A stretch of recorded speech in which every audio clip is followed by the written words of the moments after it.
نحمده ونصلي ونسلم على رسوله الكريم أما بعد فأعوذ بالله من الشيطان الرجيم بسم الله الرحمن الرحيم. ہم بات کر رہے تھے علم کی فضیلت پر بلغوا عنی ولو آیا. نبی علیہ السلام فرماتے ہیں کہ پہنچاؤ اگر سے ایک آئے نہیں ہوگا. اور علم کے لیے ادب کا ہونا بہت ضروری ہے.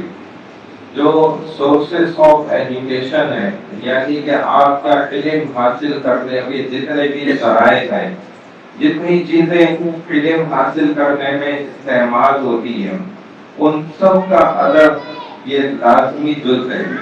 اگر اس کا ادب نہیں کیا جائے گا تو علم دین صحیح معنی کر صحیح طور پر پھر جو اس کی اصل رونقیں ہیں، برکتیں ہیں، روحانیت ہے، وہ حاصل نہیں ہو. علم ادب سے حاصل ہونے کے ذرائع کیا ہے؟ وہ جیسے آپ کی اسٹیشنری ہوتی ہے، آپ کا قلم ہے جس کی اللہ نے ختم ہو جائے گا. ہمارے آج کل نوجوان اس سے کھیلتے ہو گئے، یہ گناہ کا عمل ہے. حفاظت رکھیے، سمجھادت رکھیے. یہ قلم معمولی چیز نہیں ہے. اللہ نے ان کی قسم اٹھائی ہے نون بالفلق وما یسطرون، اور اس سے ہم کھیل رہے ہیں. جس جو اتنا زبردست حدیث میں اس کی فضیلت بیان ہے کہ وہ علم باٹی میں لکھنے کی جو تیاری ہے نا، شہید کے پورے جسم میں خون سے زیادہ اثر ہو جائے. جو ایک قاضی نے عدل کا فیصلہ کیا جو ذہن جلی، وہ اس پورے شہید کے جسم سے نکلنے والے خون سے ہی افضل ہے. قلم سے کوئی معمولی چیز کری ہے اللہ جیسے رقم بتا ہے تو اس کا بھی ادب ہے. یعنی کہ ایک طالب علم آتا ہے نا اسکول کا، وہ اپنا بستہ نیچے رکھ دیتا ہے، کوئی بے ادبی. ہمارے طلبہ ایسا کبھی نہیں کرتے ہیں. کتاب کو سینے سے لگاتے ہیں، اونچی جگہ رکھتے ہیں، تو اس کو عزت دیتے ہیں، ادب پیچھے نہیں کرتا. یہ بے ادبی. ایک فوجی ادھر آئے اپنے لباس میں ہو، نکال دے رہا ہوں، اور وہ آ کے اپنا اسلحہ جو ہے نا وہاں سائڈ میں رکھتے اور ادھر آ کے نماز پڑھے. تو آپ اس کے سامنے کو دیکھ کر ہی کہیں کہ چاہے وہ پولیس والا کیوں نہ ہو، آپ کہیں گے کیسے بیوقوف آدمی ہے، یہ تو نقلی فوجی ہے، یہ نقلی پولیس والا ہے، اس نے اپنا اسلحہ ہی اپنے جسم سے دور کر دیا. تو اس کی ٹریننگ میں یہ شامل ہے، وہ اپنے جسم سے اس کو جوڑ کے رکھے گا. لاٹھی بڑی کی یہ ٹریننگ یہ اسلحہ ہے رکھا، وہ اس کو جسم سے دور نہیں کرتا. وہ لاگے ہے اسکول کے طلبہ روڈ پہ کا فٹ رہے عجیب. یعنی کہ بس یہ ادب جب نکلا نا، پھر بے ادبی نے جو ہے نا ہماری ختم ہو رہا. اب علم دین حاصل کرنے والے اگر ہم علم کی بے ادبی کر رہے ہو، علم کا ادب ادا نہیں کر رہے ہو، تو یہ علم پھر آپ کو وہ اصل فائدہ نہیں دے گا جو وہ دیتا ہے. اور جو اس کی روحانیت اور برکات ہیں، روزر میں ہیں، وہ حاصل نہیں ہوگا. تو علم حاصل کرنے کے لیے نا میں ایک عجیب بات میرے ذہن سے آپ کو بتا رہا ہوں. ہماری جو علمی کتب ہوتی ہیں نا، کتابیں، آپ نے دیکھا ہوگا ان کی بڑی بڑی کتابیں ہیں، بخاری شریف لیکن صحیح حدیث کا بتا رہا ہوں. اب یہ بیچ میں یہ صفحہ ہے، ایک صفحہ یہ ہے. اب یہ کتاب کے اندر نا اصل میں حقیقت میں یہ ایک کتاب تھی جن کے اندر جو ہے نا 6-7 کتابیں چلتی ہوئی.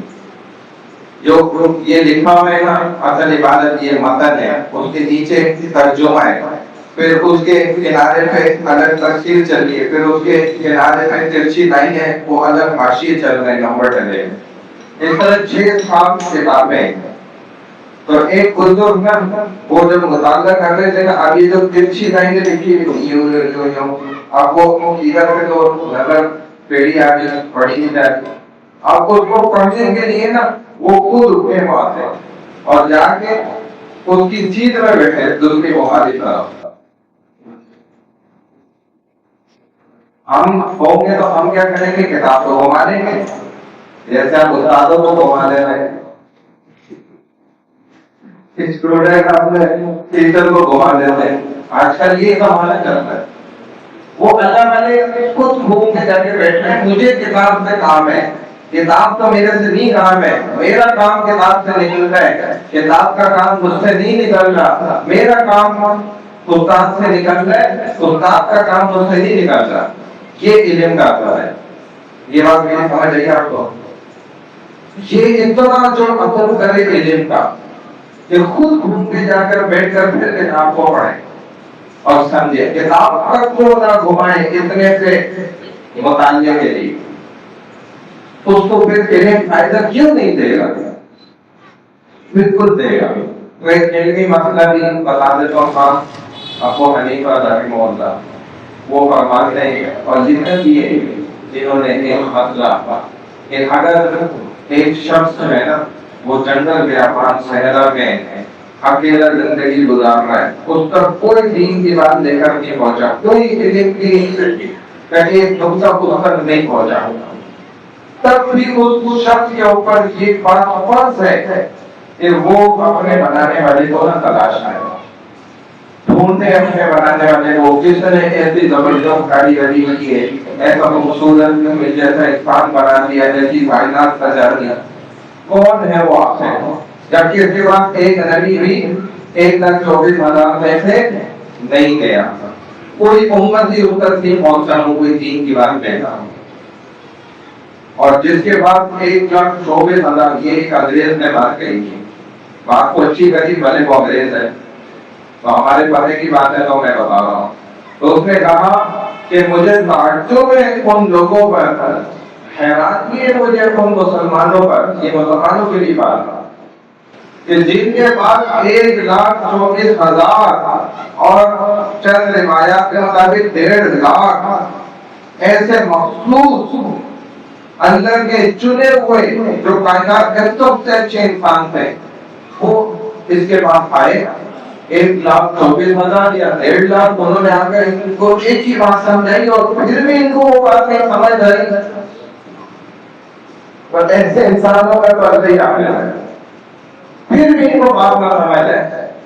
اور ہمارے بھی زندگی میں ہمیں جتنے ہمارے علماء ایک ہی چیز سمجھا رہے ہوتے ہیں اور پھر بھی ہمارے پلے نہیں پڑتی ہوتی، پھر بھی نہیں ہمیں سمجھ آتی، تو اس میں ان کا قصور نہیں، میرا قصور ہے. ہمیں اپنی غلطی کو ٹھیک کریں.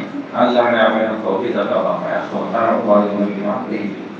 سبحانك اللهم وبحمدك أشهد أن لا إله إلا أنت نستغفرك ونتوب إليك.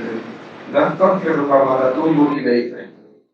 نستغفرك ونتوب إليك برحمتك يا أرحم الراحمين.